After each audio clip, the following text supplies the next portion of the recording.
New York City, April 1789. The Inaugural. General George Washington takes the oath of office as the first President of the United States, and then comes here to St. Paul's Chapel. Do we know at all what George Washington prayed for that day? No, well, I do, because I swear I can feel it here. So this is the entrance that George Washington used. The Reverend Dr. William Lupfer is the rector of Trinity Church, which includes St. Paul's. And I think he prayed for peace, for reconciliation.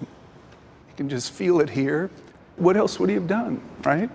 No one prays for peace more than people who've been through war. Washington's visit is just one milestone in the history of this Episcopal chapel, which recently celebrated its sesquicentennial. And of the Son. That's 250 years of worship, service, and what seem like miracles.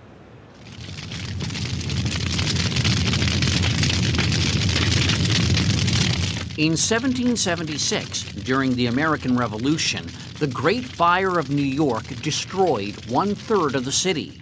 This is a fire bucket. But a bucket brigade saved St. Paul's. It was actually found up in the rafters of the church in 2009. Perhaps this was one of the buckets that was used during the Great Fire of 1776. Archivist Anne Petramo says it's unclear who started the fire. This is the sermon that was preached the day after the fire of 1776. But the chapel's British reverend had already made up his mind. He's pretty squarely laying the blame for this on the Patriots. He thinks that this was sort of a slash and burn thing because they were leaving and the British were coming in to occupy New York. Talk about a first draft of history. Right. Over the centuries, as downtown New York changed, St. Paul's played host to a diversity of congregations. And then in 2001, St. Paul's found itself right across the street from Cataclysm.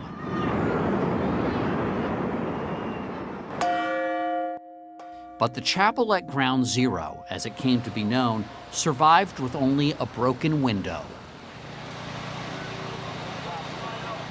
In the months after, it became a sanctuary for the grief-stricken and for weary Ground Zero recovery workers.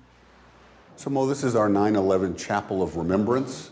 Vicar Phil Jackson says it's the heartwarming and sometimes horrific stories of service and sacrifice that now attract more than 1 million visitors to St. Paul's each year.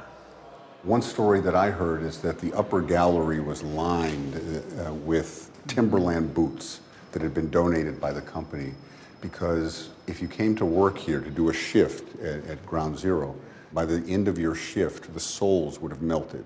So they just threw them away, and then the next day would get another pair. And it's in these two catastrophes, 225 years apart, that Rector Lupfer believes St. Paul's finds its identity. I think both of those events were enormously disorienting. And to be right next to it and survive and then minister to the aftermath has been sort of a horrible opportunity for us. A horrible opportunity. That's a great way of putting it. And I think it informs us to be very intentional about bringing opposites together and bringing disparate voices and emotions, passions, and feelings together. Which is why St. Paul's hosts a Jewish congregation and works with a neighboring Islamic community center. We're good friends with them, sort of layperson to layperson. On Friday at St. John's in Washington, President-elect Trump plans to worship before his inauguration. A tradition that began here at the chapel that's been witness to both the best and worst moments of our history. Is it important that the incoming commander-in-chief worship on the day of his or her inauguration? Yes. And I think the commander-in-chief needs to be grounded, needs to start with their feet on the ground and with humility. And there's nothing more humbling than standing before God and admitting that.